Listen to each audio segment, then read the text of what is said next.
Hello folks, we're just a day or so away from the return of Horrific Visions, so I thought it would be a good time to do a quick guide to those updated visions and how to obtain the new corruption head enchants and all the other new rewards. So let's dive in. Gameplay wise, the visions haven't really changed much at all since the BFA version, so if you're an old hand and I'm just telling you something that you already know, you can use the chapter headings below to skip forwards to the next section where I will be covering some of the more important changes. The Horrific Visions have two maps, one set in Stormwind and one set in Orgrimmar, which rotate on a weekly basis, meaning that you can only do one for the entire week. And the visions can be done solo or in a group of 2 to 5 players. The entrance to the visions has moved to Donegal, right beside the coreway, and you enter it just by clicking on this new portal. Both vision maps have the same basic format with 4 zones, 2 of which are a little harder than the others, and a final boss, which is Illyria for Stormwind and Thrall for Orgrimmar. The zones are optional, meaning that you can, if you want, just go straight to the boss and defeat them to complete the vision. But clearing the zones will significantly increase the rewards you get, so you will generally want to be doing that as soon as you're able. The zones themselves are essentially scenarios, usually with 1 or 2 objectives and then a final boss fight. Each area does have an affix, with the 2 easier zones sharing one of the affixes and the 2 harder ones another one, and a third affix for that starting boss area. These affixes also rotate weekly, and you can see what affixes are up in any week by mousing over the icon in the zone. In addition to those affixes, there's also the sanity mechanic. This is basically a timer bar which starts off full and depletes as you progress. When it hits 0, your character basically dies, and once this happens to your entire group, you get ejected from the run, potentially missing out on the rewards for defeating the final boss. When you enter your first vision, which will be part of an intro quest, your sanity bar will deplete rather quickly, and you'll really only have time to go straight to the boss and defeat them, which means that you will want to find ways to make it last longer, which is where the vision's power progression systems will come in. And the power progression systems are where the biggest changes to the visions come in. If you did the visions back in BFA, you will doubtless remember the legendary cloak that we had to power up. Thankfully, that cloak is gone now, and it's been replaced by the Hourglass of Horrific Visions. This is an upgrade tree that's similar to the old Visions Titan console, and offers a bunch of abilities drawn from both the legendary cloak and that old console. Upon unlocking the Hourglass, you will gain access to the Orb Operation Manual. This gives you an extra action button with 3 charges, which summons an orb that will fully restore the sanity of you and all of your team members, and also acts as a resurrection for any fallen companions. This is your primary tool in enabling you to extend the time that you can spend in a vision, and managing how you use your orbs to maximum benefit is the key to be able to fully clear the visions, at least early on. The orbs can only be used out of combat, and movement is also restricted, so you do need to plan ahead. For example, using it before a fight rather than risking running out of sanity during it. The left-hand column offers a series of increasing buffs to your damage done, along with reduced damage taken, and the final node gives you an emergency cheat death and sanity restoration. The middle column reduces the rate of sanity loss, eventually up to 40%. And the right hand column increases your max sanity. The final node at the bottom is the Gift of the Titans, which gives you a major haste movement speed and sanity loss immunity proc. These effects are very powerful, and by the time you have fully unlocked the tree, you will very likely be able to easily clear a vision without using any of the sanity restoration orbs. Unlocking these abilities requires the new vision's currency, Displaced Corrupted Mementos, which you earn from completing the zone and the visions, defeating enemies and looting treasures. On the PTR testing, the tooltips for the tree heavily implied that it was going to be time gated, likely taking around 3 weeks to unlock. This, as you can imagine, did get a bit of negative feedback from testers, so it is possible that Blizzard will decide to change their minds about that before it goes live, and I certainly hope they do. Fully unlocking the traits will require you to farm just over 11,000 mementos, so you will want to do everything you can to maximize the number that you get on your runs. Next up is the construct of Soridormi. When you enter a vision, you will be offered the option to recruit the construct of Soridormi as a companion who can tank, heal or DPS for you. Unfortunately, at least in the PTR, she was too weak to offset the increased scaling that you got when she was enabled. I think it's very likely that Soridormi will end up being buffed by Blizzard to make her a bit more useful, but currently I'd only recommend bringing her along if you're in a solo run and you're still learning the layout of the visions, as she will use the sanity orb to revive you if you die. But once you're comfortable with the visions, you're better off passing on her offer, at least for now. The newest power progression system is tributes. When you enter the visions lobby, you will see 4 progress bars.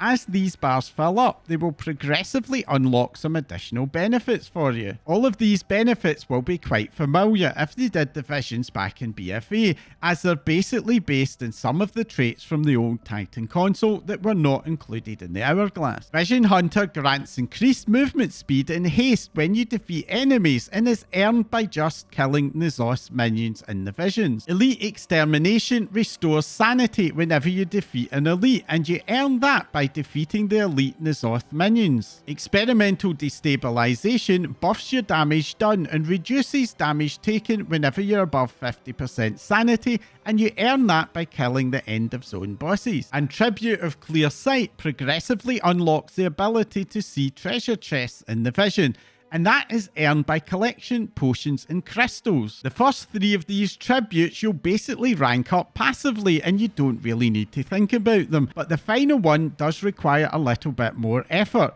But it is something you are going to want to do, as those chests increase the amount of the vision currency you get by quite a lot. So let's take a look at how we collect the potions. Dotted all around the visions, you'll find little coloured potion bottles, and these offer 5 effects. 4 of which are positive, but 1 of them does reduce your sanity by 100, and that type of potion you will want to avoid. These effects are all colour coded, but the sting in the tail is that the colour coding gets randomised every time you start a vision, so you won't know what colour matches each until you try it. There is, however, a way to identify the bad potions in advance.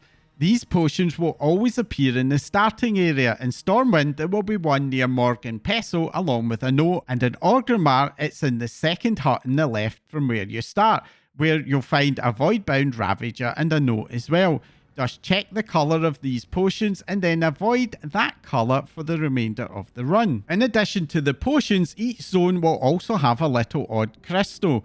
These are always in the same location every time and offer a small amount of mementos, as well as additional progress towards unlocking access to those bigger chests. As you progress the bar, you'll gradually be able to see more and more of the big chests, and as these will always contain a bunch of mementos, you will want to open them when you find them to top up your run. Okay, now we know how to power up, let's take a look at how we can progress the difficulty and get better rewards.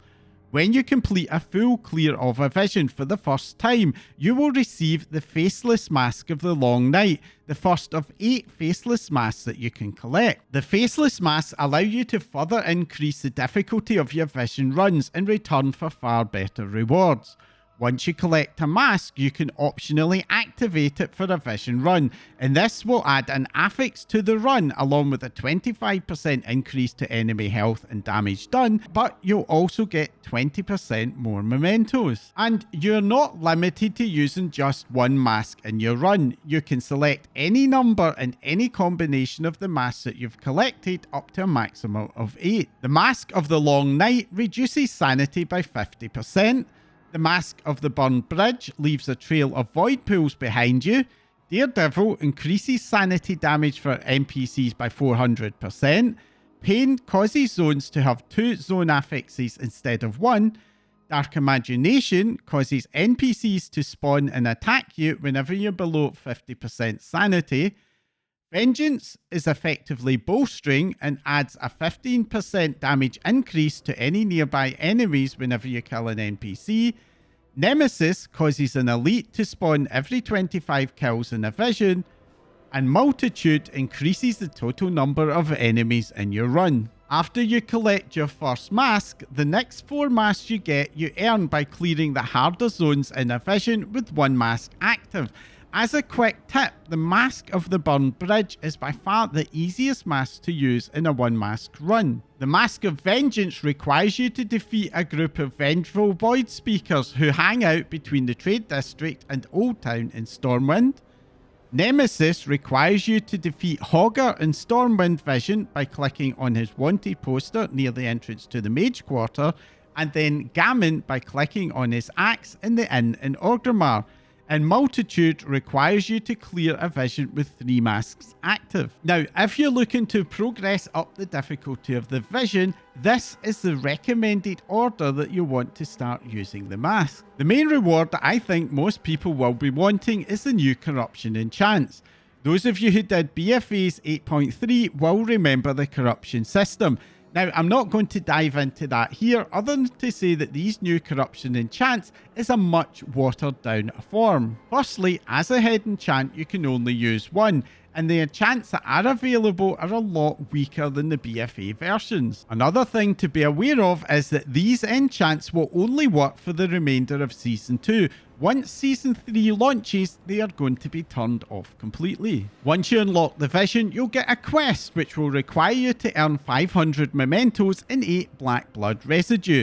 The black blood residue is awarded by completing the 4 zones in the vision. In theory, this could be done in 2 runs, but most likely at this early stage you won't be strong enough to do a full clear, so expect to have to do around 4 to 6 runs to complete the quest. This will give you a choice of the lesser version of one of the enchants, but you can, if you want, buy the other enchants for 500 mementos each.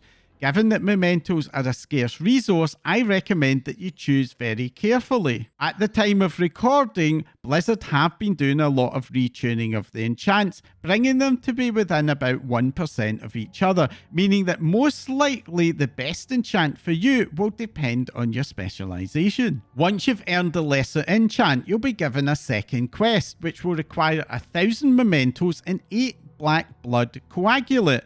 The coagulate is earned from completing the 2 harder zones in a vision, which means that in theory it will be doable in 4 runs, but again that will depend on your progress on the Titan console. This quest will allow you to choose an upgraded version of an enchant, and you'll also be able to buy upgraded versions of the others for 1000 mementos each. And I personally recommend that if you do want to have more than one of the enchant, it's probably going to be best to wait until you unlock these better versions before you start spending your mementos on them. Visions will also be dropping gear in crests, with gear scaling up to hero track for a 4 mask and higher runs. The gear drops are capped at 1 item per mask level, which means that if you do more than 1 run on the same difficulty, it will start dropping gear from the next lower difficulties if you haven't done them yet. You will also be able to purchase and unlock special items which can convert the veteran and champion gear to become warbound. The unlock for the veteran item requires a 1 mask full clear, and for the champion item it's a 5 mask full clear. That limit of hero track gear might feel a little bit stingy compared to the BFA version, which at the time offered mythic raid gear from a 5 mask run.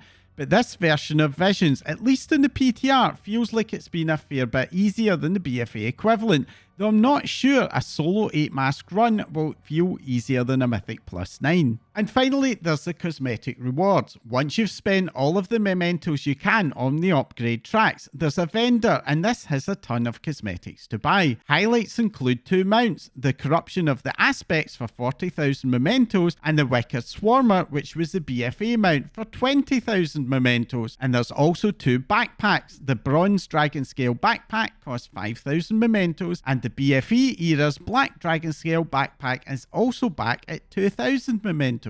On top of that, there are also gear vendors. Veteran track is available after completing 2 zones and the final boss in a vision, and the champion unlocks from doing a 1 mask full clear, and hero from doing a 5 mask full clear. On top of the vendor mounts, there are also a bunch of other mounts to earn, including a not so secret mount, the Voidfire Death Cycle, the return of the Male Muncher from BFA, a nesting Swarmite which spawns from lootable trash piles, a new dual crafting mount, the Void Crystal Panther, and the Nyalothan Shadow Worm, which will require doing a full clear of both visions in an 8-mask run. I've already done a separate guide which includes all of the horrific vision mounts and how to get them as part of my 11.1.5 mount guide, and I'll add a link to that at the end of the video and in the description down below if you want to take a look. And that's it, everything you need to know to get a flying start on horrific visions and how to farm the new head enchant. Back in BFA, the horrific visions did have a bit of a mixed reception, with some people loving having some harder solo content in the game,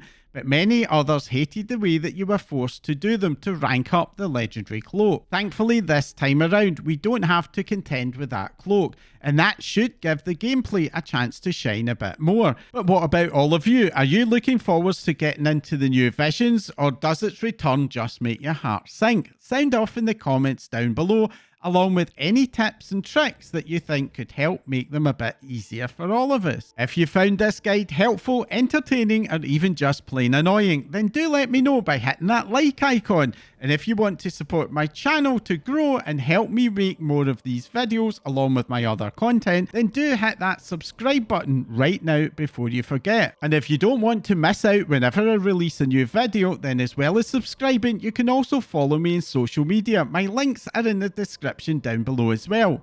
That's all for now. Thanks for watching.